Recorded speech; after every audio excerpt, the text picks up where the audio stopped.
श्रावण मास महात्म 21वां अध्याय। जय श्री कृष्णा भाइयों और बहनों, आज के इस वीडियो में मैं श्रावण मास महात्म के 21वें अध्याय की कथा सुना रही हूँ, जिसमें वेदोत्सर्जन उपाकर्म के बारे में बताया गया है। श्रावण शुक्ल पूर्णिमा के दिन वेदोत्सर्जन उपाकर्म होता है। इसी के बारे में भगवान शंकर कथा सुना रहे हैं। सनत कुमार ने कहा, प्रभो दया करके आप मुझे पूर्णमासी व्रत की विधि बतलाइए। हे दयानिधे, महात्मा सुनने से श्रोताओं का और सुनने की इच्छा तीव्र हो जाती है। भगवान सदाशिव बोले, हे सनत कुमार, श्रावण शुक्ल पूर्णिमा के दिन वेदोत्सर्जन उपाकर्म होता है। पौष मास की पूर्णिमा तिथि को भी उत्सर्जन की बतलाई गई है। उत्सर्जन में पौष मास की प्रतिपदा तिथि या रोहिणी नक्षत्र बतलाया गया है। दूसरा समय अपनी अपनी शाखा के अनुसार उत्सर्जन तथा उपाकर्म दोनों एक ही समय करने उत्तम कहे गए हैं। इस श्रावण मास पूर्णिमा के दिन उत्सर्जन अभिष्ट है तथा ब्रह्मस्य शाखार्थी उपाकर्म में श्रवण नक्षत्र हो। उसी दिन ऋग्वेदियों का उपाकर्म होता है।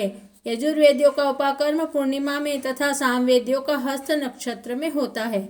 उपाकर्म गुरु और शुक्रास्त नक्षत्र में आनंद से करना चाहिए। गुरु तथा शुक्रास्त में पहले उपाकर्म का शुभारंभ नहीं करना चाहिए, यह शास्त्रों का मत है। ग्रहण तथा संक्रांति आदि योग खराब समय आ जाने पर दूसरे समय में करना चाहिए।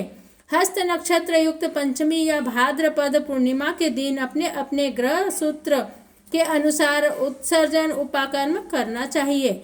मल मास आ जाने पर शुद्ध पक्ष में करना चाहिए। यह दोनों उत्सर्जन उपाकर्म नित्य हैं। इनको प्रतिवर्ष नियम पूर्वक करना चाहिए। उपाकर्म की समाप्ति होने पर द्विजातियों के समक्ष उसी सभा में श्रेष्ठ सभादीप समर्पण करना चाहिए।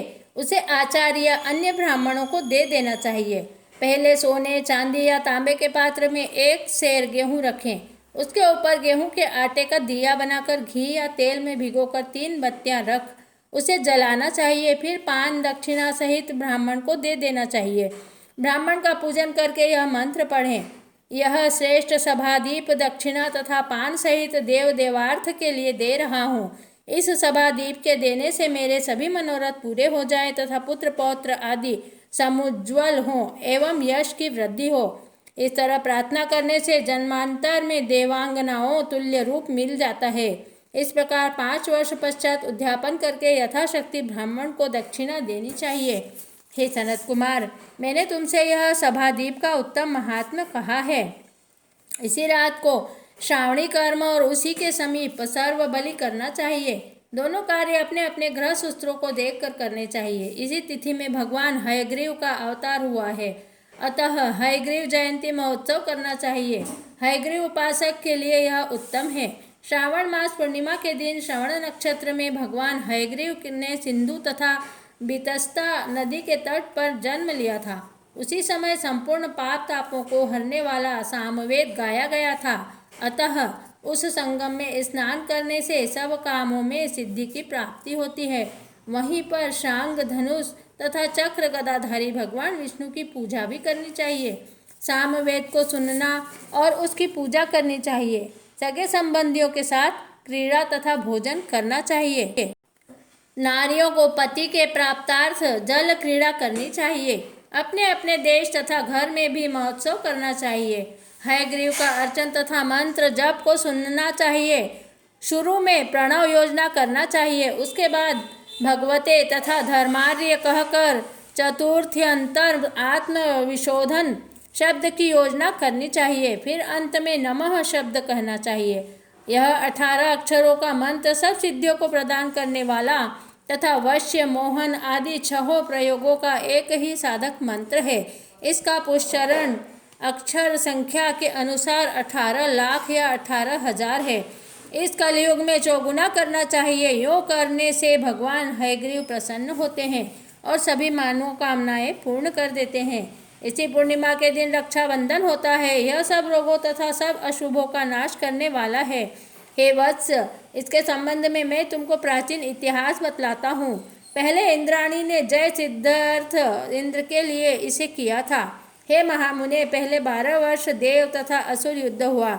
इंद्राणी ने उस समय सुरेश्वर को थका देखकर कहा, हे देव, आज चतुर्दशी है, कल सुबह में श्रेष्ठ रक्षाबंधन करूंगी, जिसे करने मात्र से आप अजय होंगे।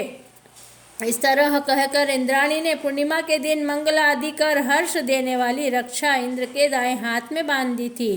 इंद्र ने रक्षा बंधवाकर ब्राह्मणों के साथ स्वस्ति वाचन किया और उसके बाद दानव सेना पर चढ़ाई कर दी और देखते ही देखते उन पर विजय प्राप्त कर ली। हे तात, मैंने तुमको रक्षा का प्रभाव बतलाया है। यह जय, सुख, पुत्र, आरोग्य तथा धन को देने वाली है। अब श्री सनत कुमार ने पूछा, हे प्रभो, किस विधान से, किस तिथि में तथा किस समय में रक्षाबंधन करना चाहिए?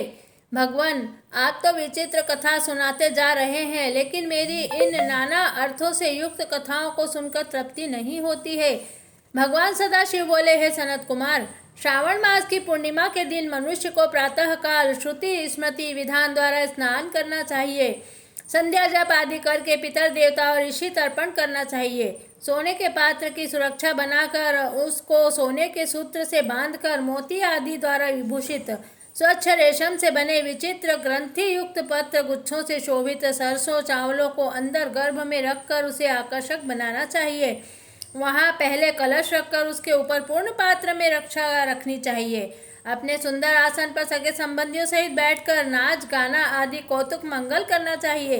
रक्षा बांधते हुए यह मंत्र पढ़ें, येन बद्धो बलिराजा दानवेंद्रो महाबल तेन त्वां बंधनामि रक्षेमाचल माचलः। अर्थात महाबली दानवेंद्र राजा बलि को जिस बंधन से बांध दिया गया था, उसी बंधन से आपको बांधता हूँ। हे रक्षे, यहाँ से चलायमान बिल्कुल नहीं होना। ब्राह्मण, क्षत्रिय, वैश्य, शूद्र तथा अन्य मानवों को भी पहले ब्राह्मणों की पूजा करके रक्षाबंधन करना चाहिए। इस विधान से जो रक्षाबंधन करता है वह सब दोषों से दूर होकर वर्ष भर आनंदित रहता है। विधान विज्ञ मनुष्य जो इस विमल श्रावण मास में रक्षाबंधन करता है, वह पुत्र पौत्र तथा सगे संबंधियों के साथ पूरे 1 वर्ष तक आनंद करता है। लेकिन याद रहे कि रक्षाबंधन का यह कार्य भद्रा में बिल्कुल नहीं करना चाहिए। भद्रा में इस पवित्र व्रत को करने वाले मनुष्यों को विपरीत फल को भुगतना पड़ता है। इस तरह श्रावण मास महात्म्य के 21वें अध्याय में श्रावण शुक्ल पूर्णिमा के दिन वेदोत्सर्जन, उपाकर्म और रक्षाबंधन का कर्म करना चाहिए। आज की कथा यहीं समाप्त होती है। श्री शिवाय नमस्तुभ्यं, श्री शिवाय नमस्तुभ्यं, श्री शिवाय नमस्तुभ्यं, श्री शिवाय नमस्तुभ्यं।